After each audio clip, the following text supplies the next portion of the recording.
Welcome back to the Takeout. Continuing our conversation with H.R. McMaster, who for a time was National Security Advisor to President Trump in the first term. How do you think he's evaluating all this, H.R. the president? One of the many major national security Yes. advisors. The running list is now so six. is I think what he's doing is trying to resolve, I think, what the two opposing ideas that President Trump holds in his head about the Middle East and about Iran in particular. Of course, President Trump is very big on peace through strength. And he also recognized that, hey, Iran is the problem in the region, right? Iran has been perpetuating these proxy wars in the region, applying the Hezbollah model to the region, in which they create these militias and terrorist organizations that lay outside of government's control that can be turned against that government if that government acts against Iranian interests, right? This is what they did in Lebanon with this Hezbollah model. It's what they kind of did with Assad and propping him up with the Houthis in Yemen, and of course with this Hashd-Shabi militias group of militias in Iraq as well.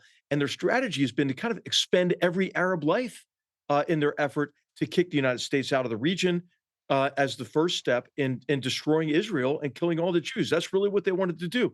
President Trump understands all that. He also understands, as you've heard him say many times in the past, that Iran can't have a nuclear weapon, which is very consistent with the Begin Doctrine.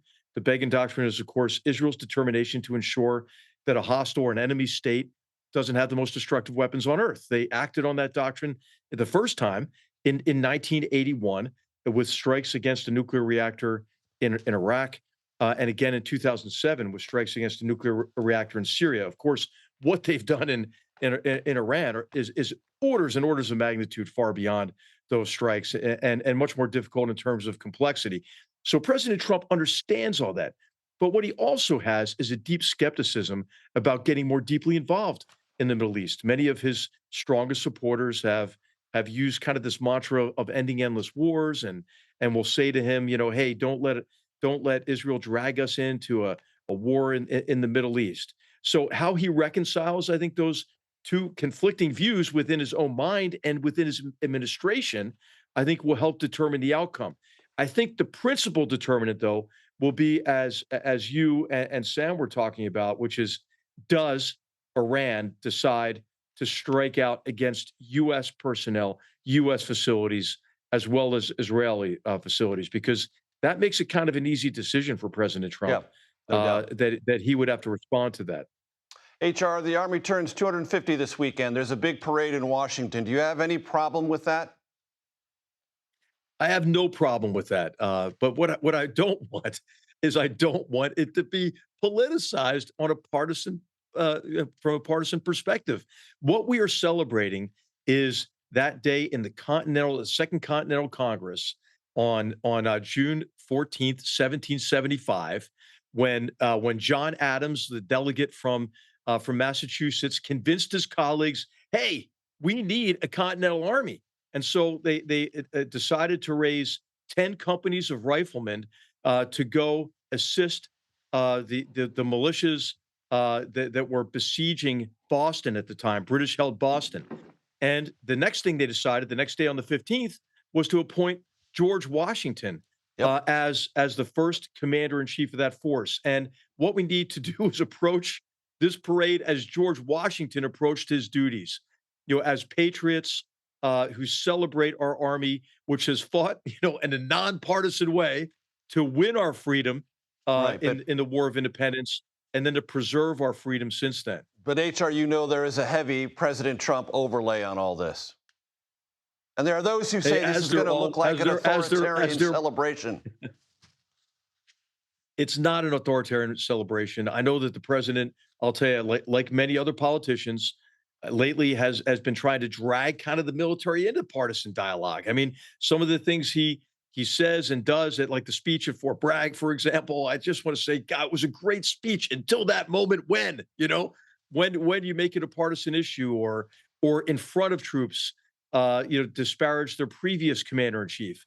So I think what Americans can do is just stress to all of our politicians, don't drag the military into partisan politics.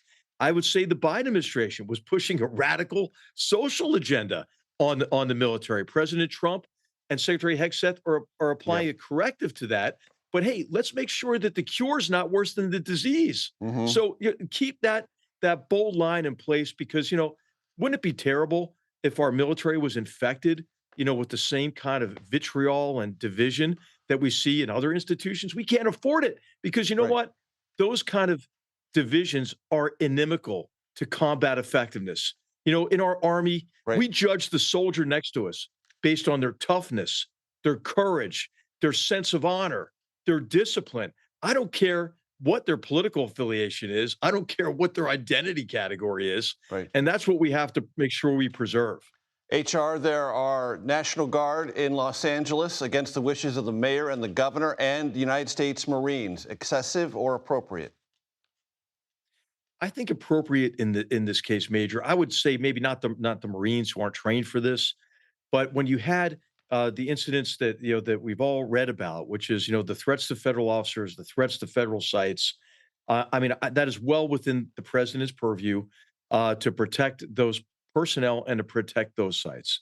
I think what's regrettable about this situation is California is a sanctuary state. Los Angeles is a sanctuary city, and what we're talking about is really enforcing the law. And it's regrettable that this federalization of the National Guard had to happen. But I think in this case, it's appropriate. I would say unless the Marine Corps are absolutely needed, they're not really trained for this mission set. For the National Guard, I think it's completely appropriate. There's a lot of disinformation out there, Major. I mean, you're not going to have National Guard making arrests. I mean, they may have to temporarily detain somebody who's a threat, but there has been no activation of posse comitatus or any kind of martial law. This should be the National Guard working hand in hand. But sadly, the leadership within the state of California and in Los Angeles have made it kind of their own policy and their own law to not adhere to federal laws and enforce them. HR McMaster, I appreciate the time, sir, very much. Thank you. Great to be with you, Major.